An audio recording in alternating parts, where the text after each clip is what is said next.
en Fase Experimental, con Aarón del Campo y Teresa Rayón. Bienvenidos como cada 15 días a vuestro programa de ciencia en Fase Experimental, el programa donde os acercamos toda la actualidad científica que realizan los científicos españoles aquí en el Reino Unido, que todos se juntan en la comunidad de científicos españoles en el Reino Unido. Me ha costado 4 programas decirlo bien, pero al final digo comunidad, que siempre decía confederación. Pero bueno, que ellos están todos muy juntitos y muy bien avenidos. Como cada 15 días os traemos actualidad científica y esa actualidad científica pues viene acompañada de una persona maravillosa y fantástica que yo, de verdad, en serio, ha sido fantástico encontrarte, Teresa. Muchas Teresa gracias. Rayón. A mí también me gusta mucho conocerte, Aarón. Es una ¿Qué maravilla. tal? ¿Cómo nos gusta conocernos a Nos nosotros gusta mismos? mucho. Nos gusta conocernos. Es que es un placer ver que Teresa, nuestra voz de cabecera, nuestra voz científica, nos traiga todas las cosas que nos trae ese toque. Porque yo estoy un poco loco y Teresa pues nos trae un poco el punto de cordura. Aunque de vez en cuando también se le va un poco... Bueno, sí, esto pasa. Hoy vamos a hablar de prehistoria, nos vamos a remontar a la prehistoria y vamos a hablar con Miriam Cubas, que está en la Universidad de York y está trabajando con cerámica y nos va a hablar un poco de cómo se alimentaban esa gente prehistórica y cómo cambió la cerámica la forma de alimentarse de los prehistóricos. Vamos a hablar de lo que nos traiga Teresa. Sorpresa. Y yo como cada 15 días os traigo pues mis chorrinoticias, como las llamé el programa anterior, como la bauticé del programa anterior. ¿Te gusta chorrinoticias? Pues me parece que igual puede ser un nombre de sección, ¿eh? Puede ser. Sí. Haremos una encuesta entre los científicos en esas jornadas de cervezas y ciencia. Haremos una encuesta a ver si les gusta lo de las chorrinoticias. Nada, solamente recordaros, cada 15 días en Fase Experimental, vuestro programa de ciencia en radioxlondres.com, que también está en .es, pero es .com, y que podéis escucharnos martes, jueves y sábados de 3:30 a 4, que lo tenéis en la página web, que lo podéis descargar, escucharlo con las veces que queráis, escuchar la voz maravillosa de Teresa y la mía, que no es maravillosa, pero bueno, tengo mi puntillo. Y también lo podéis escuchar, que nunca lo digo, pero es que también lo puedes escuchar en la página de la CERU, que a ver, que Teresa, que te la sabes tú mejor. ¿Cuál es la página de la CERU? www.sruk.org.uk. Perfecto. Pues Org, lo más importante. Org. No lo enconráis. Mira, espera, que yo soy albaceteño, lo voy a decir bien. Org. Ay. Que no sé, sabes que los albaceteños El tenemos especial org. que. Muy bien. Bueno, pues nada, que ahí tenemos todos los programas para que los podáis escuchar. Incluso el primero, ahí está, lo podéis escuchar. Oye, que voy con mi chorrinoticia del día. Monos y fruta. ¿Monos y fruta? Monos y fruta. Hoy traigo monos. Hoy me he moderado un poco y te voy a hablar de monos y fruta y cerebros. Porque siempre te cuento caca, culo, pedo, pis, sexo, drogas y rock and roll. Bueno, los monos están ahí, del culo. Bueno, yo qué sé, los monos es el principio de todo, ¿no? Sí, eso es así. Digo yo, pues nada. Resulta que monos y fruta, te comentaba, según una investigación realizada por científicos de la Universidad de Nueva York, la alimentación ahora resulta que es el factor clave en el desarrollo de la capacidad cerebral. Este estudio refleja cómo los hábitos alimenticios de humanos y otros grupos de primates les ha permitido desarrollar cerebros más grandes. Hasta aquí, pues parece ser que la noticia diría, vale, si comes bien, se te desarrolla el cerebro. Eso nos lo decían nuestras madres. Bueno, y la fruta, claro, el cerebro sobre todo se alimenta de glucosa. Uh-huh. Y la fruta tiene mucha, así que entiendo que irá por ahí. Sí, va por ahí los tiros, pero es que resulta que este estudio acaba con otro estudio. Te cuento, este artículo que ha sido publicado en la revista Nature, Ecology and Evolution desafía una de las teorías dominantes en la biología evolutiva, la llamada hipótesis del cerebro social. Te explico, es decir, que las relaciones sociales han sido las causantes de desarrollar nuestra inteligencia. Cuanto más complejas eran las interacciones sociales de una especie, más evolucionado era el cerebro.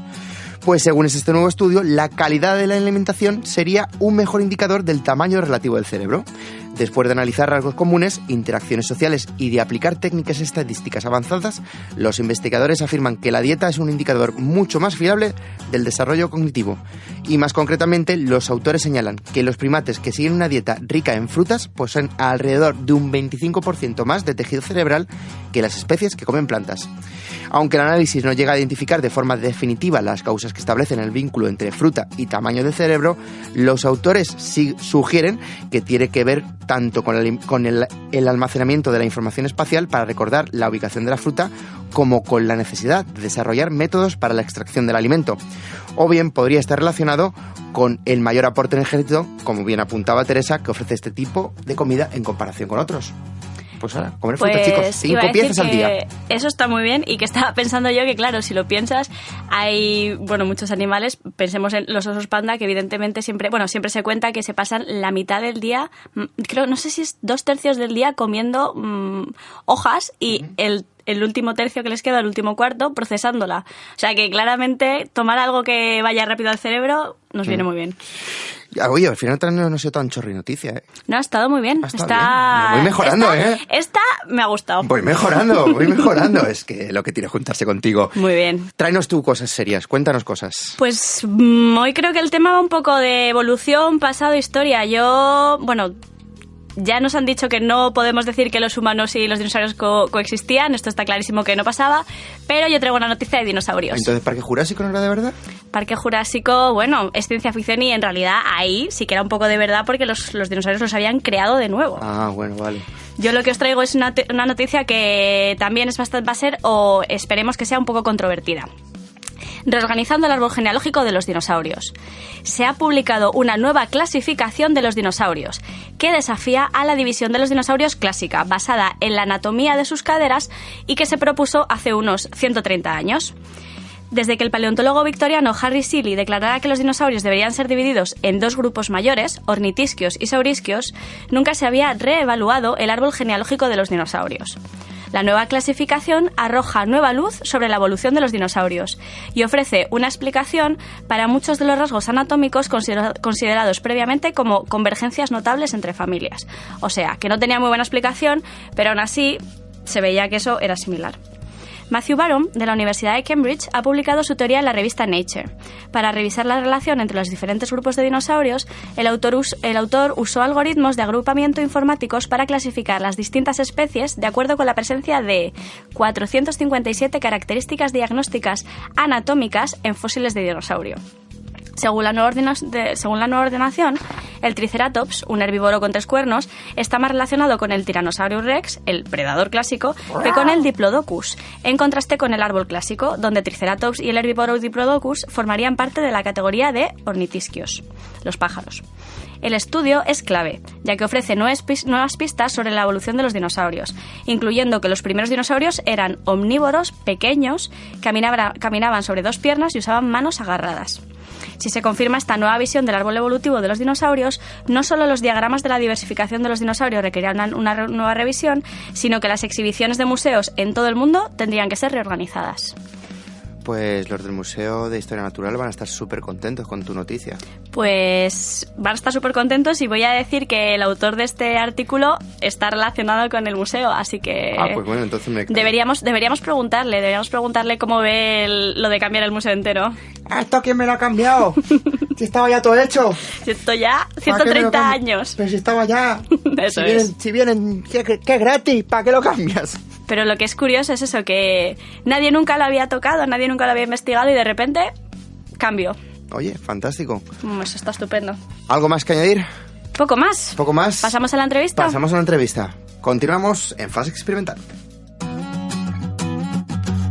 Estáis escuchando En Fase Experimental. Ciencia Made in Spain desde el Reino Unido.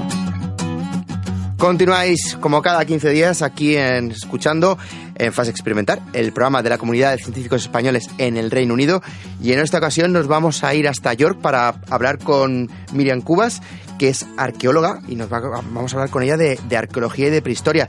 Ella es licenciada en Historia por la Universidad de Alcalá de Henares y doctora en Historia, concretamente en Prehistoria y Arqueología por la Universidad de Cantabria. Es de Guadalajara, y actualmente sus principales líneas de investigación se centran en la transición entre sociedades de cazadores y recolectores y los primeros grupos agrícolas y ganaderos en el sureste de Europa. Pero mejor que lo cuente yo, que nos lo cuente nuestra invitada de esta tarde, y que la tenemos ya con nosotros aquí en el micrófono de Fase Experimental. Buenas tardes, Miriam. Buenas tardes. Pues eso estaba comentando yo. Eres arqueóloga, y lo siento, pero cada vez que pensamos en un arqueólogo, pues nos viene a la imagen, pues nos viene Indiana Jones. ¿Qué le vamos a hacer con el látigo y el sombrero perseguido por los nazis? ¿Cuál es tu labor? ¿Excavas? ¿Huyes de nazis que te persiguen? ¿Cuál es la vida de una arqueóloga? Bueno, pues es bastante interesante, la verdad. Tenemos un poco de todo. Tenemos mucho trabajo de campo, pero sobre todo tenemos mucho trabajo de laboratorio, que es lo que nos dedicamos. Básicamente el 99,9% de nuestro tiempo es eso. Entonces, nosotros básicamente lo que hacemos es estudiar materiales desde distintas perspectivas para intentar reconstruir los modos de vida del pasado. En mi caso en concreto, yo estudio cerámica, que es el material en el que estoy especializada desde distintas perspectivas, pero la mayor parte de los arqueólogos pasamos casi toda nuestra vida estudiando materiales. Así que la imagen idílica de Indiana Jones pasándoselo bien en distintas partes del mundo... Hombre, pasarlo bien no lo pasa el hombre, que lo van persiguiendo por todos lados. Al final de la película tiene el beso de la chica, pero pasarlo bien no lo pasa bien. Bueno, viaja mucho. Eso sí es cierto, El amigo Indiana viaja mucho. Nos hablabas de que tu especialidad es la cerámica. ¿Qué nos puede decir la cerámica de nuestra historia? Pues la cerámica nos ayuda a reconstruir sobre todo las formas en las que ellos procesaron los alimentos en el pasado.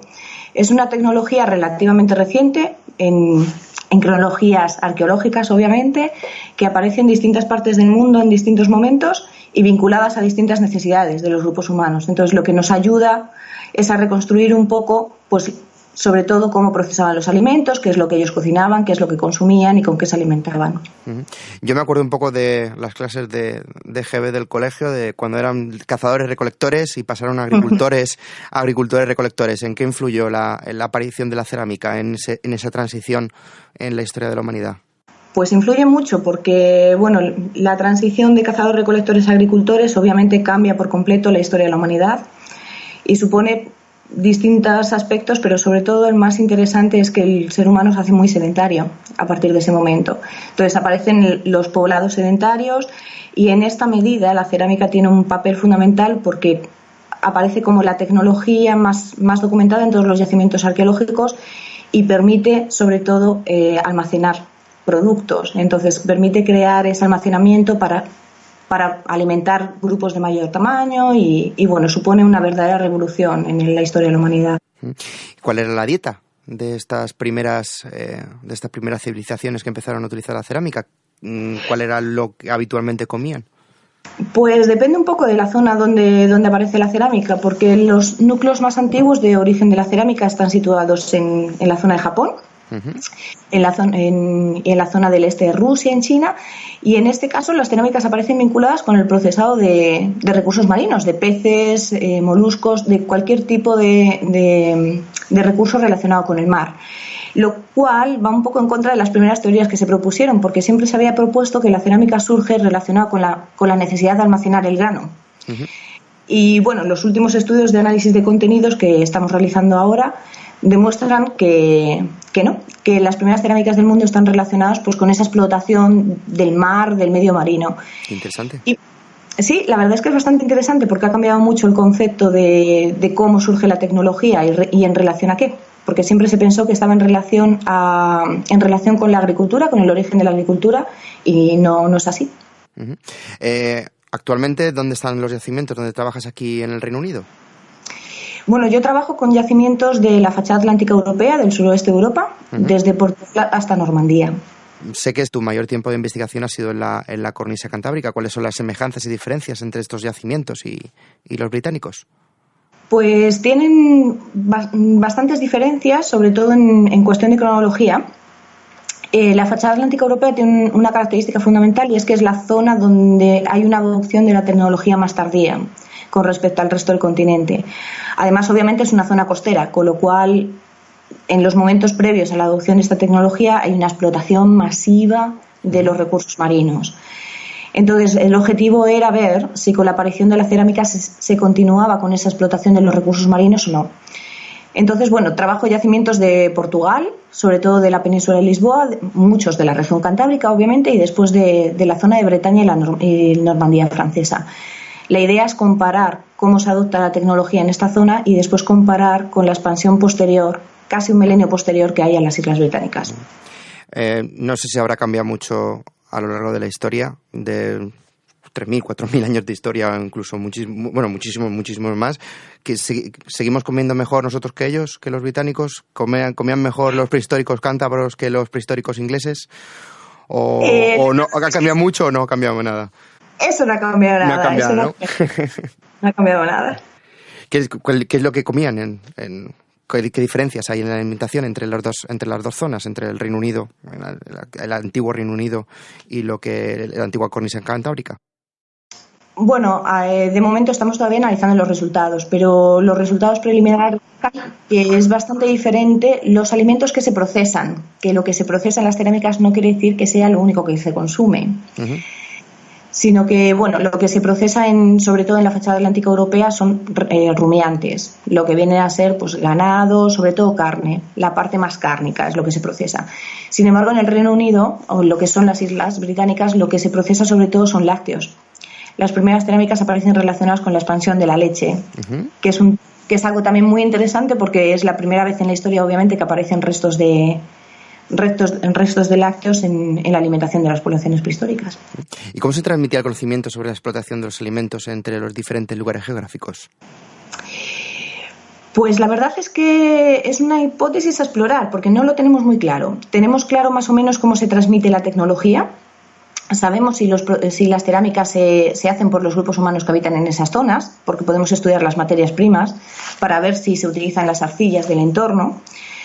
Podemos saber si esos grupos humanos están realizando ellos mismos la cerámica, pero con respecto a lo que están procesando es bastante difícil de explorar.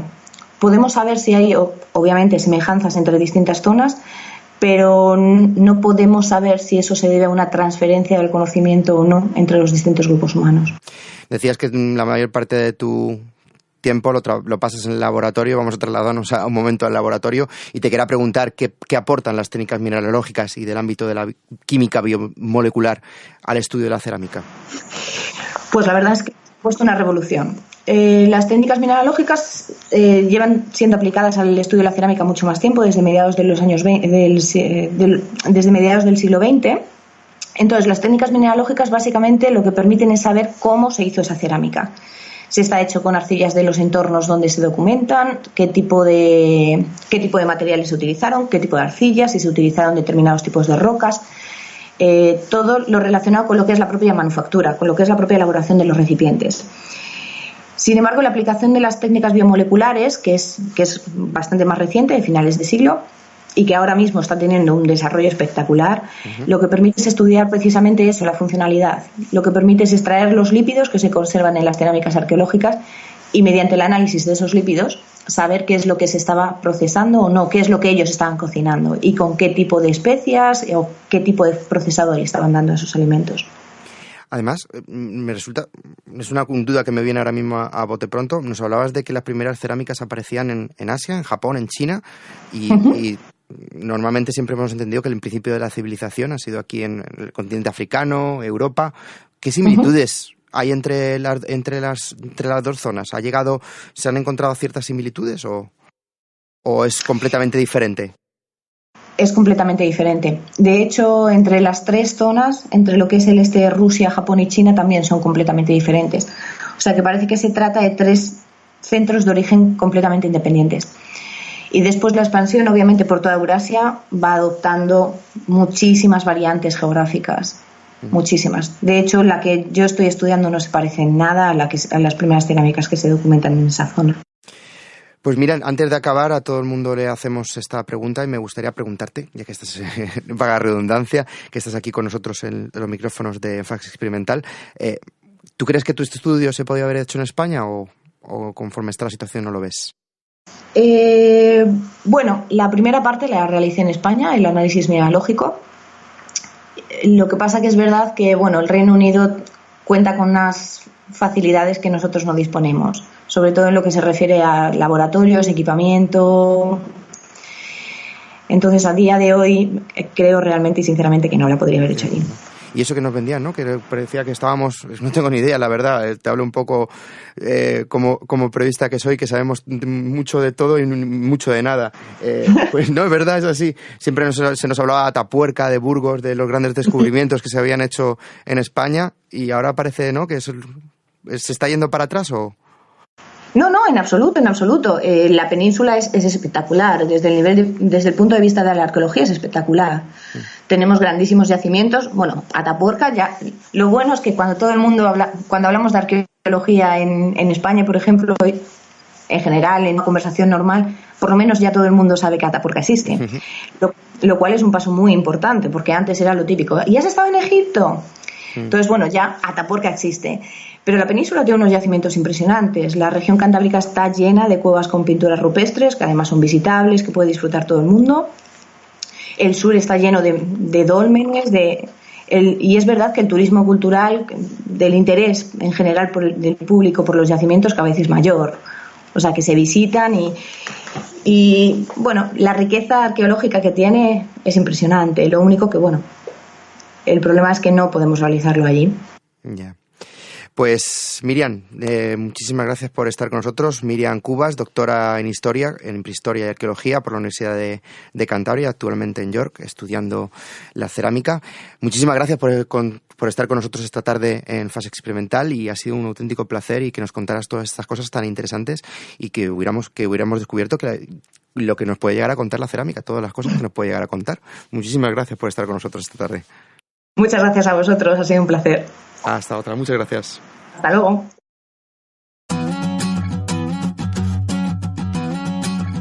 En Fase Experimental, tu espacio de ciencia en radiox.es. Seguimos en Fase Experimental después de escuchar a Miriam Cubas, que nos ha hablado de prehistoria. ¿Quién nos iba a decir que la prehistoria podía ser tan sumamente interesante, Teresa, no? Muy interesante, y bueno, la verdad que lo que ha dicho sobre visitar cuevas de arte rupestre, a mí voy a decir que es algo que me gusta hacer. Sí. Tito Bustillo, ¡mua!, una maravilla. Altamira, ¿sí? Cosa loca. ¿Pero has estado en Altamira? Sí, bueno, en Altamira lo que pasa es que las cuevas ya se sabe... La reproducción, claro, ¿no? Eso es. Pero vamos, precioso. Y Tito Bustillo también, que está en Asturias, maravilloso. Y en Cantabria hay algunas más, que ahora mismo no me acuerdo de los nombres, que también son cosa loca. Oye, yo tengo una nueva sección. Trekking con Teresa Rayón. Bueno. Trekking arqueológico con Teresa Rayón. Muy lejos no llegábamos. Oye, fantástico, ¿eh? Yo lo estoy viendo. Vamos a montar un meetup o algo de eso para conocer gente y hacer trekking y ver pinturas rupestres. Bueno, a ver aquí qué hay en esta isla. Algo habrá. Sí, rupestres hay muchos. La verdad es que hay bastantes. Pásate un sábado por un pub y ya me cuentas los rupestres que hay. Seguro depende de la hora. Bueno, nos vamos a despedir, pero antes te tengo que contar mi segunda chorri noticia del día. Y esta vez voy a hablar de mujeres y ciencia. Espero no meterme en un fregado. A ver si me voy a tener que levantar a darte una colleja. A ver. Mira, estamos así separados, ¿vale? Y más o menos, pues quieras que no. La tengo lejos, por si acaso. Por si acaso voy a poner el brazo así. Y resulta que es que el ideal femenino, pues no es saludable. O sea, ¿Qué tipo de ideal femenino? El ideal femenino, pues la modelo de Victoria's Secret, esas muchachas. Las altas y muy delgadas. Altas, delgadas, turgentes y maravillosas por las que los hombres babeamos. Bueno. Y decimos, madre mía, el amor hermoso. Ay, mamá. Esas cosas, ¿no? Pues el estudio de la universidad, voy a la parte ya científica. Un estudio de la Universidad de Macquarie, en Sydney, Australia, ha demostrado que el índice de masa corporal considerado más atractivo en las mujeres se encuentra por debajo de los niveles sanos. Según la teoría enfermos, eso es de enfermos. Eso de enfermos, sí, ya lo sabía yo. Sí, y lo de los cuadraditos del estómago, eso es una enfermedad, sí, yo siempre lo he dicho. ¿Ah, sí? Sí, eso que nos salgan los cuadraditos, eso es una enfermedad, salen bulticos. Según la teoría evolutiva, la atracción física debería ser un modo de identificar a una pareja fuerte y sana para tener descendencia. Sin embargo, los postulados culturales separan el atractivo de la salud. Algunos estudios han mostrado que tanto hombres como mujeres son capaces de identificar un índice de masa corporal vinculado a un mejor estado de salud. Pero cuando lo que se busca es el atractivo físico en las mujeres, el IMC preferido se encuentra en el límite inferior de lo saludable, o incluso algo por debajo. De media, las mujeres tienen un mayor porcentaje de grasa en el cuerpo que los hombres. Los niveles saludables para ellas se encuentran entre el 21 y 33% de su masa, y entre ellos entre el 8 y el 21%. Para llevar a cabo este estudio, publicado en la revista PLOS ONE, se les permitió a 30 mujeres y a 33 hombres manipular a través de un programa informático el aspecto de imágenes masculinas y femeninas para buscar un ideal de belleza.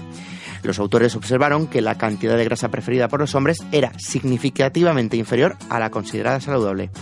La cantidad de músculo parecía poco relevante a la hora de valorar el atractivo del cuerpo femenino. En el caso de las mujeres, a la hora de elegir, las cantidades de grasa y músculo óptimas estaban alineadas con las consideradas saludables. O sea, que erais vosotras más listas que nosotros, que no solo pues, nos fijábamos en lo exterior. O estamos menos condicionadas. O estáis menos condicionadas, quizás.